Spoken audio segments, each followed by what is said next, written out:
Welcome to The Wedding Wear with Officiating by Amanda.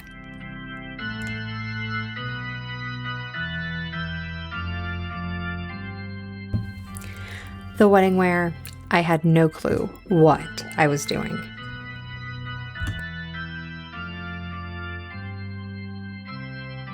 Hello, everybody, and welcome back to The Wedding Wear. Before we dive into today's episode, all about me having no clue what I was doing when I started out, I want to give some shout outs. We've been on the air for about a month now, 7 episodes in, really crazy, but really excited with the stats. As of the recording of this, 7 episodes out, 194 listens, just far surpassing my wildest expectations for only being, podcasting for a month. And so I wanted to just give a shout out. My wonderful Buzzsprout element doesn't track people in terms of their names for who are listeners. So certainly if you're a listener, drop me a line, let me know who you are, or all of that jazz. So I can't do true listener shout outs, but I can do city shout outs, which is really awesome because it shows me that a total of 45 different cities have listened to the podcast so far.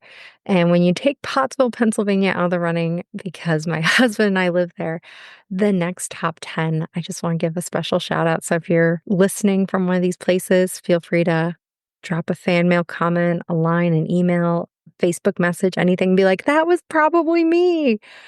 But thankfully, with some of these numbers, we have more than one person in each location listening. So shout out to Philadelphia, shout out to Reading, shout out to Federal Way, Washington. That is one where I can't begin to place who's listening in Washington. Would love to know. Shout out to New York, New York. Shout out to Stroudsburg, which probably also encompasses my hometown of East Stroudsburg. Shout out to Schuylkill Haven. That's probably me. Milford, Pennsylvania, Newcastle, Delaware, and New City, New York. So thank you guys so much. I'm absolutely loving when a new city pops in, a new place, and trying to figure out who I might know in that realm. Having done most of my weddings in Pennsylvania, I pretty much go, oh yeah, Pennsylvania makes sense. Definitely getting some of the different states represented is really exciting. So let's dive on into today. So this is the wedding where I had absolutely no clue what I was doing. And while there have certainly been circumstances all the time where there's a new situation or a new problem that I have to figure out how to combat because I don't know what the right answer is, and we'll talk about a few of those. This one is specifically my very first wedding because I was just a wish and a prayer trying to figure out what I was supposed to be doing. And the episode next week is actually coming to you guys as a two-parter. It's actually an interview with Jess, who was my very first bride. So there's probably going to be some things in here that you'll hear about in the interview as well. And yeah, so I did not go to college for ministry. I did not set out to be an officiant, a celebrant, a minister, any of the titles that I'm able to use. That was not the plan. I majored in history and criminology and loved every minute of my college experience, but didn't think a lot about what the immediate steps after graduation would be, whether that was grad school, internship. Kind of got on that a little late in the game and needed a plan.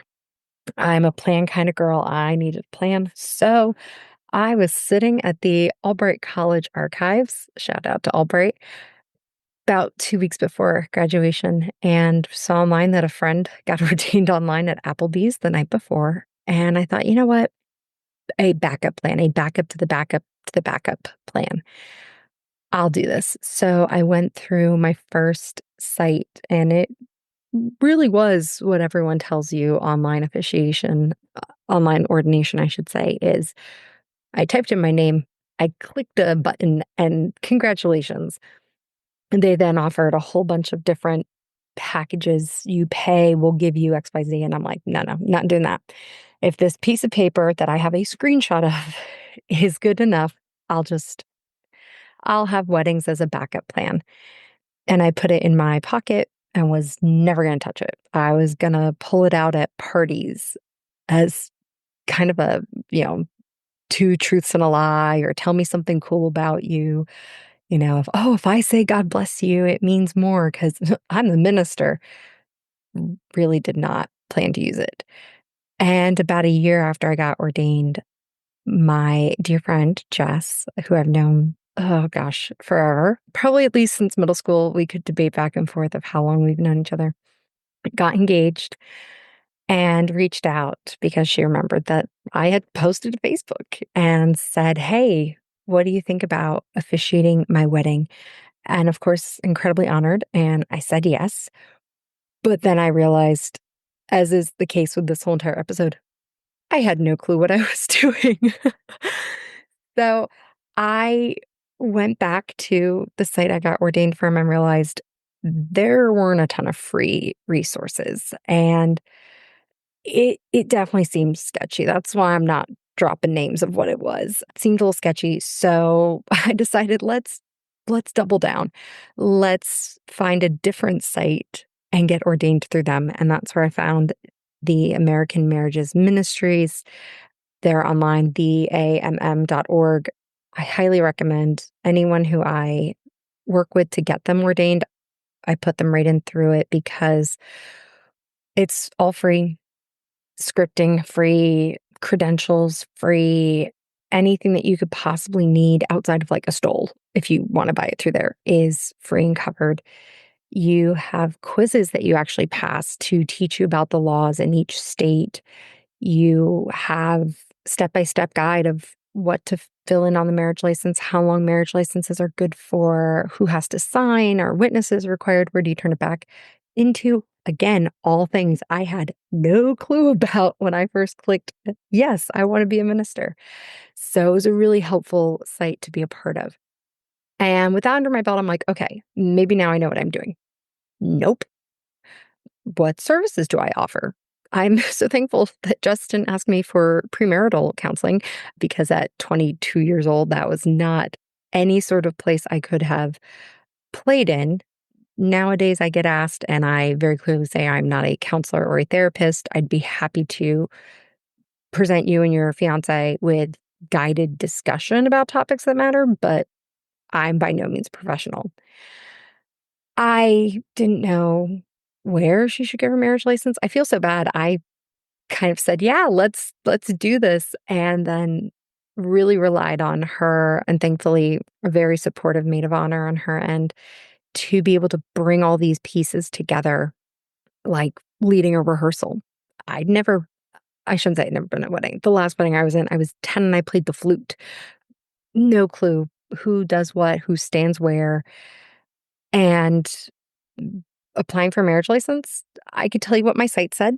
I had never seen a marriage license up to that day of the wedding. So it was very much any step of the way. I think I put on a good face, but under the surface, I had absolutely no clue, to the point that I was just trying to throw out, "Hey, what do you think about this?" Or I could do that without really thinking it through. And I'd offered to memorize the script.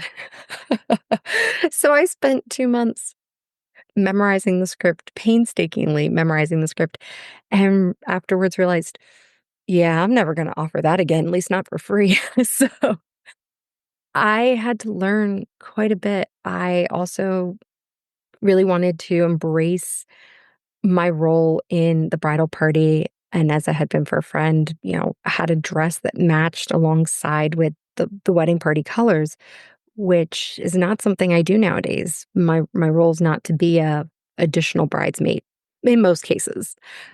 So, there is definitely some learning what line I have and what line I don't have or wouldn't have in other weddings or other circumstances had it not been for a friend. I get a lot of couples now who ask, "Oh, and will you be at the reception?" Well, back in that day, yeah, I'm at that reception having a blast. Today, nope, not unless you need me. Similar thing with attire back then.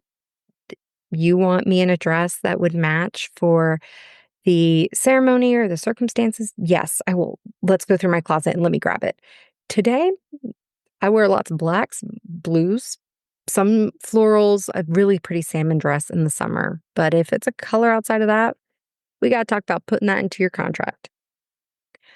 So, certainly picking up on things throughout that entire process that would then shape what I would be doing in the future, even though I didn't know I'd be doing it as a future because I did not think I would do any additional weddings. My biggest mistake with that wedding, because I didn't know what I was doing, I forgot to tell everyone to sit down. It probably goes without saying, but you write it into the script, and I was memorized off the script, so it's not even as though I had it in front of my face to look at. And we get the bridesmaids down, and I say, "Please rise." And everyone stands, and in comes the bride and gets down to the front of the aisle. And I practiced with her father about who gives this woman in marriage to this man. And he had a really great response, I, her father, do. He was a good guy. And we get the bride up and they're holding hands. We pass off the flowers and it's showtime now. It's the Amanda show. And I'm looking out there and instantly kicked into my memorization and started talking. And I probably kept talking about a good 4 or 5 minutes. And maybe it's just that the guests were more church going folk and were too kind to sit down until I told them to, but they all remained standing. Most of the time, courtesy, you say 2 lines like, "Thank you all for coming. We welcome you into this marriage. These people are going to get married." Then you say, "Please sit down." Yeah, nope. I talked for a good 5 minutes, and I don't quite know to this day what the signal was that went between the grandmother of the groom that somehow got up to the bride, but she looked at me and out of the side of her mouth said, "Make them sit. Make them sit." And I said, "Oh, yes, you may be seated." And then proceeded to go right back into the rest of the ceremony. And thankfully, it's no one really noticed it but me. That's a huge thing in the wedding world is if you can pull it off with grace and a smile and a laughter, a lot of people really don't notice it in the future. But when I got done that wedding, I was done. Nope, this was fun. All good. Never again. Yesterday, I booked wedding 185, and I've got a few expos in the coming weeks and have been asked to open my calendar to 2026 and 2027 and begin booking there, which is absolutely crazy to me that the girl who had no clue what she was doing has now made this into something wild. So, what else can I tell you about not knowing what I was doing? Well, as I said before, there have certainly been other occasions, and we'll cover them in other episodes, where I wasn't quite sure what I was going to do, from the couple that 48 hours after their marriage asked me to not send in the marriage license because they don't want to be married. How do you respond to that? A couple where the one spouse was in the process of transitioning, and some really deep questions on how do you fill out a marriage license when the legal names do not reflect who the couple are in their heart and their soul, recognized in society, and just some other times that have caused me to take more than half a second and go, okay, how do I do this? And I laugh to think that it all started with that one wedding. The other thing that I definitely advise anyone else to do in any industry or business that you're starting for yourself is, you know, offer it out a few times, once, twice, maybe try for free or lower rate or cost, but always be ready that if something took you more time than you expected or it was more headache than it was worth, put it in as a fee, a contract, a clause.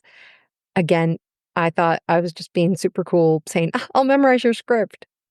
Hey, I could do it again, but it's going to cost any future couple. Same thing with outfits and weddings, I have my wardrobe. I don't have every color in my wardrobe. I now have it as a clause. If you want me to be matching fit in with your theme or your set colors and it doesn't already exist, we're going to be talking about it and there will be payment needed to get this up to par. And I have a whole episode planned. I feel like I say that every week. I've got a whole episode planned. Stay tuned, but hopefully you'll stay tuned.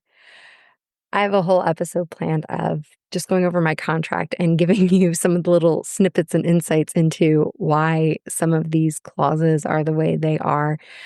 And some of them are, they seem pretty standard. Like, oh, yeah, if a wedding ran late, she's got a late clause. Or, oh, that one about the drunken groomsman must be because sometime there was a really bad drunken groomsman. But I digress. We'll cover that all as a different thing. If I haven't said it before, I'm incredibly thankful for the opportunity I was given to try my hand at this. And there are so many things that I've done or signed up for, thought, oh, it might be something, and it never came to be. So the fact that something like being a minister that I didn't think would ever need to really be something has become something because of couples taking a chance on me, couples, being open, willing to work with me, willing to let me learn, willing to let me at times fly by the seat of my pants. It's really humbling. And next week, I've got the absolute honor of talking with Jess. Full disclosure, we were sipping some champagne, and by some I mean a bottle, and we were reminiscing and just going behind the scenes of her wedding day and some of the things as a seasoned bride that she would want to give advice on of things that matter, things that don't, take your time to plan, have you considered, that I hope some listeners are really excited to hear. So, in wrapping up, please, shout out where you are from if you're listening from somewhere new. Keep listening, ask your questions, let me know what you want to hear more of. And until next time, this has been Amanda. Thank you for listening to The Wedding Wear with Officiating by Amanda. I hope you enjoyed today's episode and found some inspiration or insight for your own special day. This podcast is hosted on Buzzsprout and can be found on all major platforms. If you haven't already, please subscribe, like, comment, and share to help us reach even more listeners who might laugh a little at The Wedding Wear. For the links referenced in the show, visit Linktree at Officiating by Amanda. You can also follow the business on Facebook, Wedding Wire, and The Knot to stay up to date on everything going on. If you have a question you'd like me to answer on the podcast, just send an email to theweddingwearpodcast@gmail.com. And if you're ready to inquire about officiating services for your own big day, you can reach me at officiatingbyamanda@gmail.com. Thank you so much for tuning in, and until next time, this has been Amanda.